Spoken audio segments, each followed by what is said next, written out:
का मौसम था और शाम का समय। कृष अपने छोटे से घर में गर्मी कर रहा था। घर के ऊपर एक गुप्त अटारी में कृष ने परिवार के प्राचीन वस्तुओं को समेट रहा था। धूल से भरा हुआ अटारी के कोने में कृष को एक संदूक नजर आया। जिज्ञासु होकर कृष ने उस संदूक को खोल दिया। एक चीज ने कृष का ध्यान खींचा, एक बहुत ही अनोखी काली टोपी। कृष को ये टोपी बड़ा अद्भुत लगा और एक पुराने शीशे में देखते हुए उसने टोपी को पहना। अचानक से कृष एक नए रूप में तब्दील हो गया। वाह, कमाल है! इस टोपी को पहनते ही मुझे ऐसा लगा जैसे मैं हवा में तैर रहा हूँ। तो वह आश्चर्य रह गया क्योंकि वह सच में हवा में तैर रहा था। कृष के दिमाग में ये योजना थी कि वह एक सर्कस बनाएगा। उसने सोचा कि वह गजब की चीजें और अद्भुत चमत्कार दिखाएगा जो कोई सोच भी नहीं सकता। ये काली टोपी कृष की पूरी जिंदगी बदलने वाली थी।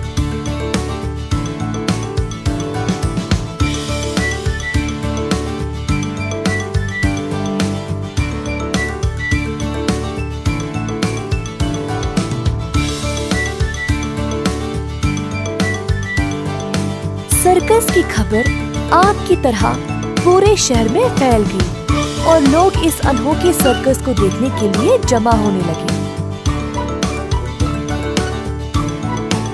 इन सब हलचल के बीच थी एक बूढ़ी महिला। वो सोचने लगी कि ये सर्कस अचानक से कहां से आया।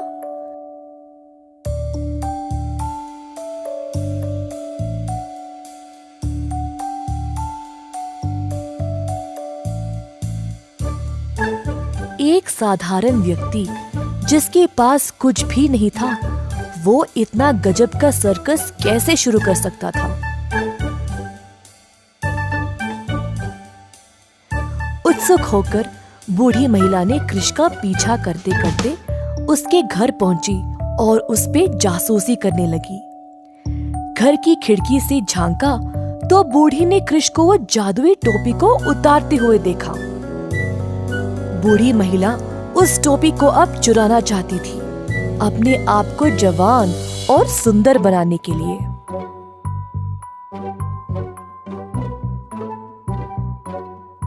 कृष की अनुपस्थिति में बूढ़ी महिला घर के अंदर चोरी छुपे आकर टोपी उठा ले गई।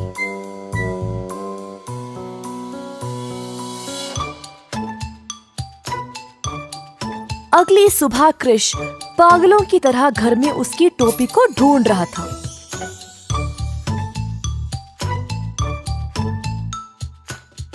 टोपी गुम होने के कारण कृष बाहर भाग निकला ढूंढने के लिए। कुछ दूर पहुंचने के बाद उसने देखा कि एक जगह भीड़ जमी हुई थी। जल्दी से वह आगे बढ़ते गया और रास्ते में उसने अपने दोस्त श्याम से पूछा कि वहाँ हो क्या रहा है। श्याम ने बोला कि कोई सुंदर सी लड़की वहाँ नाच दिखा रही थी और शहर के सारे लोग यही देखने आए हुए हैं। कृष उस लड़की के बारे में जानने के लिए उत्सुक था और भीड़ की ओर भागा। कृष ने देखा कि एक लड़की नाच दिखा रही थी, रंगीन कपड़े और एक लंबी लाल टोपी पहने हुए। कृष को संदेह हुआ।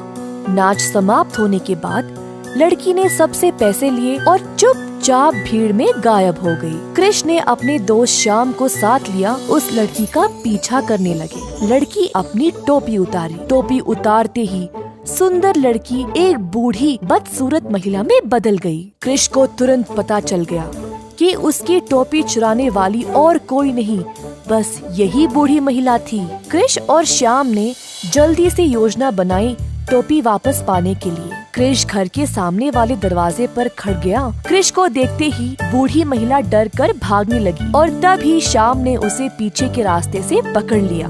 बूढ़ी महिला ने दावा किया कि टोपी उसकी ही थी।